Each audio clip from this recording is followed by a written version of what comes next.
L'essentiel de l'actualité avec Lionel Durel. Bonjour à tous, comme chaque jour, voici votre flash info de ce lundi 3 décembre avec 24matin.fr. Le ministre de l'économie Bruno Le Maire a jugé nécessaire ce jour d'accélérer la baisse des impôts, mais aussi celle de la dépense publique pour répondre au plus vite au mouvement des Gilets jaunes. Dans son discours, Bruno Le Maire a précisé « Cette crise est d'abord le résultat de déchirements territoriaux qui se sont aggravés depuis des années en raison de choix économiques qui depuis 3 décennies ne nous ont pas permis de développer des emplois pour tous, de redresser notre industrie et de nous engager dans la voie d'une économie décarbonée ».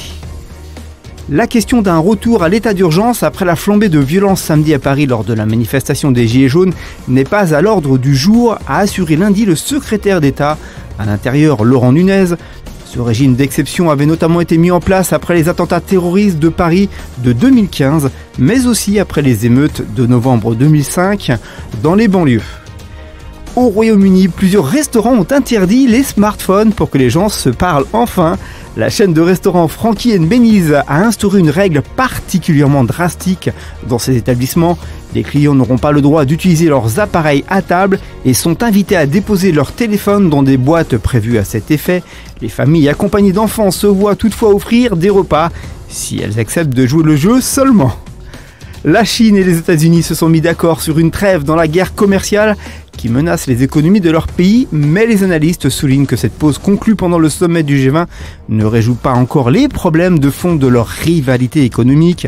La Maison-Blanche a annoncé qu'elle allait repousser de 90 jours une hausse des tarifs douaniers sur les importations chinoises. Parallèlement, la Chine s'est engagée à augmenter les importations américaines. En bref, et dans le reste de l'actu, arrêté dimanche soir, Benoît Quenedet, le haut fonctionnaire du Sénat soupçonné d'espionnage au profit de la Corée du Nord, clame son innocence et se dit scandalisé par le battage médiatique autour de sa personne, a affirmé vendredi à l'AFP son avocat. Le cosmonaute russe et les 2 astronautes américains et canadiens qui décolleront aujourd'hui du cosmodrome de Baïkonour vers la station spatiale internationale sont confiants avant le lancement de leur fusée Soyouz, le premier depuis l'échec du dernier vol habité en octobre qui avait connu une défaillance de minutes après son décollage. Au lendemain de la déroute de son équipe contre Strasbourg 4-1 qu'il a qualifié lui-même de naufrage collectif, l'entraîneur Sabri Lamouchi a été mis à pied par le Stade Rennais, 14e de Ligue 1.